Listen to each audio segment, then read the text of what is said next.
Pendidikan yang dasarnya hanya perintah hukuman, yang pertama akan membuat seseorang nanti kalau dewasa tidak.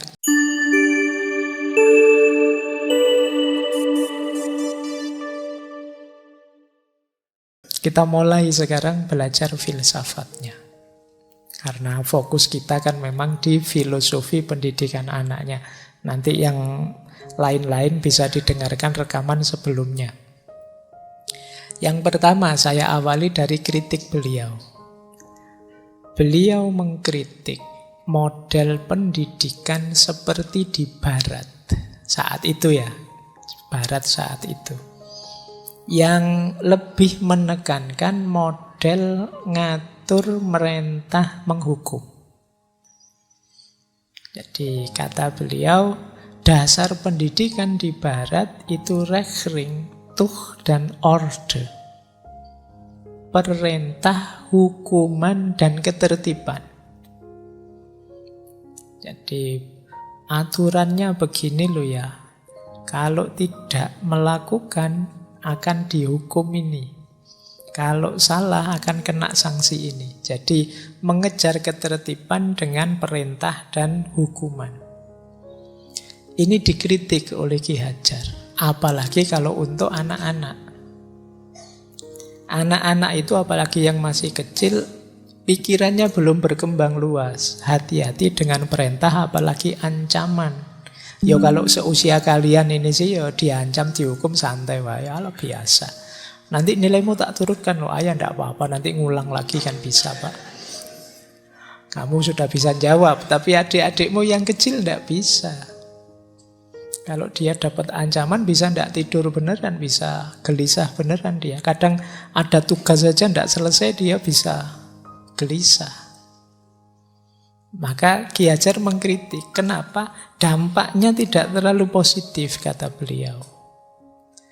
Pendidikan yang dasarnya hanya hukuman, yang pertama akan membuat seseorang nanti kalau dewasa tidak gerak kalau tidak dipaksa, atau tidak ada yang merentah, atau tidak ada yang ngancam.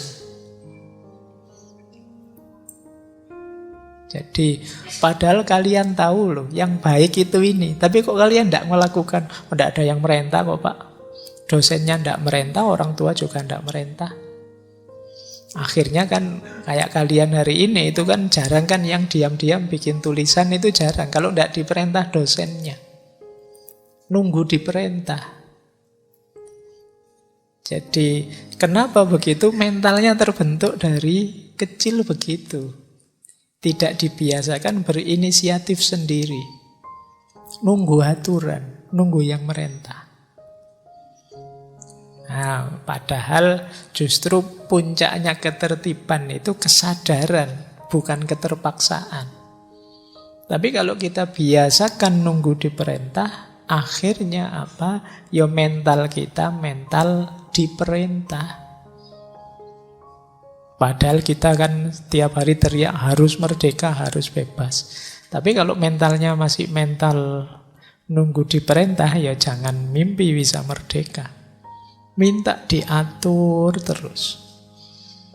Akhirnya aturannya banyak karena mengkhawatirkan kan. Kalau kalian tidak diatur terus sakar PDW.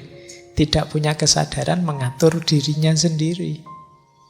Kenapa begitu? Sejak kecil polanya pola ini, perintah dan hukuman.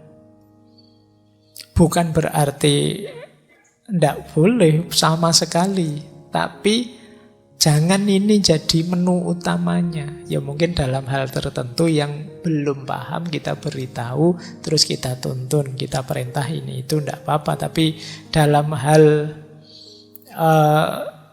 yang lain ya mungkin kita biarkan dia berinisiatif sendiri. Bila perlu penyadaran, tidak sekedar perintah. Ayo kalau mau tidur gosok gigi.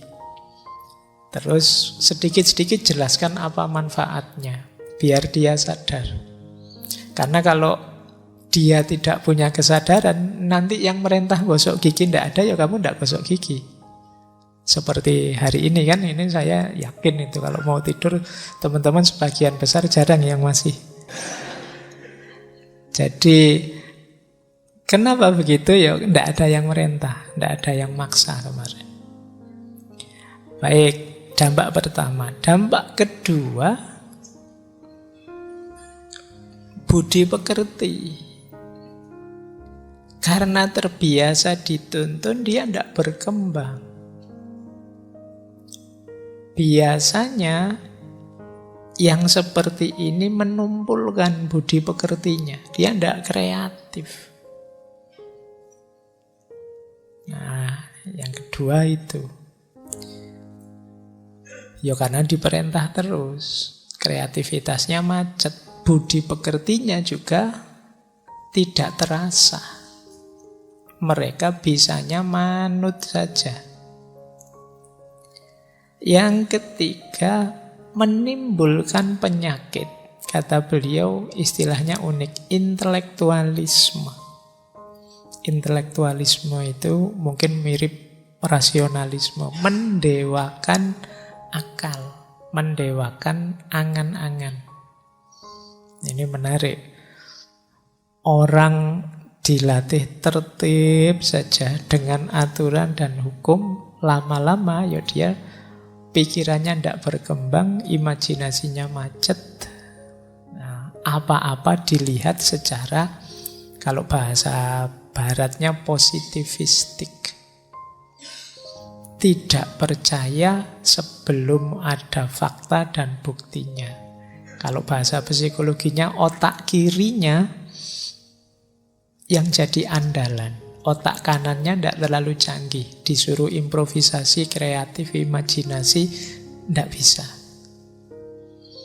Dia jalan luar biasa kalau ada juknisnya, petunjuk detailnya. Jadi kadang-kadang apa-apa mau dirasionalkan. Itu penyakit intelektualisme. Apa saja mau dicek, ini kira-kira kemasuk akalannya sampai mana, rasionalnya sampai mana, itu intelektualisme. Bukan berarti salah, tapi kalau berhenti di situ, padahal hidup ini kompleks. Kita kadang perlu pakai nurani, kadang pakai intuisi, kadang pakai naluri, macam-macam. Kalau hanya akal saja yang berkembang, kita rugi banyak juga, kehilangan banyak hal juga dalam hidup ini. Oke, dan yang keempat, menimbulkan, ini istilah beliau menarik, kemurkaan diri dan kemurkaan benda. Kemurkaan diri itu individualisme, kemurkaan benda itu materialisme. Akan melahirkan orang yang dipikir dirinya sendiri saja. Kemudian perspektif hidupnya dalam menilai apa-apa itu materi saja. Jadi apa-apa dilihat nilai materinya. Ini karena tadi yang hidup ya nilai-nilai matematisnya. Karena yang hidup intelektualismenya saja, rasionalismenya saja. Jadi beliau mengkritik model pendidikan semacam ini yang beliau sebut model ketertiban, perintah dan hukuman. Kurang kreatif. Yo, model seperti ini nanti memang potensial melahirkan pegawai-pegawai yang baik. Ini yang dicari kan, kalian kan yang kalian pikir kan begitu, nanti kan lulus melamar kerja kan begitu. Untuk jadi pegawai. Dan untuk jadi pegawai memang butuh hidup yang tertib, teratur, serba terukur. Tapi itu tadi individualistik dan materialistik. Baik, ini kritik ya, yang nanti boleh kalian diskusikan. Apa ya kita masih seperti ini mindset kita? Kelihatannya sudah tidak ya. Tidak beda. Oke, baik. Kita lanjutkan lagi. Ini filosofinya masih panjang beliau. Yang kedua, Ini tadi yang disebut kemerdekaan dalam belajar. Apa sih kemerdekaan dalam belajar itu? Yang pertama, membentuk seseorang dimulai dari pengembangan potensi dan bakatnya. Kalau sekarang mungkin plus minatnya. Berarti apa? Pendidikan ideal itu diawali dari pemahaman terhadap anak. Kalau belum, harus ada observasi, harus ada pendalaman tentang potensi, bakat, minat masing-masing anak. Tidak mungkin kan kita bisa tiba-tiba mengembangkan kalau tidak tahu yang harus dikembangkan apa.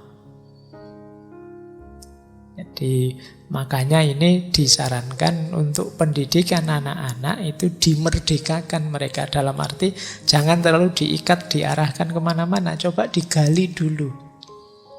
Ini potensinya kira-kira apa? Bakatnya apa? Minatnya apa? Nah, kemudian kalau sudah ketahuan, gurunya baru bergerak. Apa yang harus didorong, mana yang harus dikuatkan. Biarkan dia sesuai minatnya sendiri. Biarkan dia berkembang sesuai potensinya. Nah, tapi ada rumus begini kalau membaca Ki Hajar itu. Berarti konsekuensinya adalah untuk seorang anak bisa merdeka belajar. Merdeka belajar itu berarti dia belajar sesuai minat dan bakatnya. Dia mengeksplorasi apa yang jadi keinginannya. Syaratnya dia perlu belajar merdeka. Jadi tidak sekedar merdeka belajar, perlu belajar merdeka. Banyak anak-anak apalagi mahasiswa juga ada yang dia tidak bisa untuk merdeka. Hidupnya tergantung terus. Hidupnya jadi follower saja. Subscribe ini, subscribe itu, ikut ini, ikut itu, kan hidup jadi follower. Jadi dikendalikan oleh idola-idolanya. Entah siapa idola itu. Ini berarti apa? Dia harus belajar lagi caranya merdeka. Untuk jadi dirinya sendiri, kemudian mengembangkan dirinya sesuai yang dia inginkan. Kalau tidak dilatih dulu caranya merdeka, sulit untuk merdeka belajar. Kalau kalian misalnya sudahlah kamu gali sendiri, nanti kamu dalami sendiri, biasanya terus tidak jalan. Paling kalian tanya, saya harus melakukan apa ya Pak? Saya harus baca buku apa ya Pak? Saya harus mendengarkan channel yang mana ya Pak? Saya sering dapat pertanyaan begitu. Saya sering diprotes mahasiswa, Pak Faiz, kalau ngajar mbok yo ditunjukkan bukunya itu ini gitu. Jadi padahal saya bilang, sudah buku apa saja yang relevan dengan mata kuliah kita, silahkan kalian baca. Tapi terus mahasiswanya mesti tanya. Kalau awal kuliah itu biasanya minta diatur sampai detail. Seperti apa mekanisme kuliahnya. Dibebaskan tidak bisa. Sudahlah, makalah terserah kalian saja. Mesti terus, yang ini boleh Pak. Yang pakai begitu boleh Pak. Memang dibebaskan itu loh, masih tidak percaya diri untuk menetapkan yang dia pilih. Berarti apa? Sebelum merdeka belajar harus belajar merdeka dulu. Kalau kamu merdeka saja tidak bisa, ya sulit. Kadang-kadang ada yang undang saya itu kan, Pak Faiz bisa enggak? Oh insya Allah. Temanya apa Mas? Temanya terserah Bapak saja ya. Loh terus kamu ngundang saya itu pingin belajar apa? Kok malah temanya terserah saya? Jadi merdeka sulit. Kenapa kita tidak pernah belajar merdeka? Ayo latihan berpikir mandiri. Ayo latihan memutuskan sendiri. Ayo latihan memilih sendiri sesuai keinginan kita. Ini namanya belajar merdeka. Kalau ini saja kita tidak mampu, gimana bisa merdeka belajar? Wong kalian tidak tahu keinginanmu apa, bakatmu apa, minatmu kemana. Kalian tidak bisa merdeka selama ini hanya ikut arus saja. Yang lain ke utara, yang lain ke selatan lah. Gimana jadi dirimu? Gimana bisa merdeka? Untuk bisa merdeka ya, untuk bisa merdeka belajar, kalian harus tahu caranya merdeka dulu. Ya kita sudah 70 berapa tahun, 8 tahun merdeka. Tapi mungkin kita belum bisa caranya merdeka yang benar. Buktinya apa? Ya, kita ketergantungan dalam banyak hal dalam hidup kita. Baik, jadi ini filosofi paling dasar dari merdeka belajarnya Ki Hajar.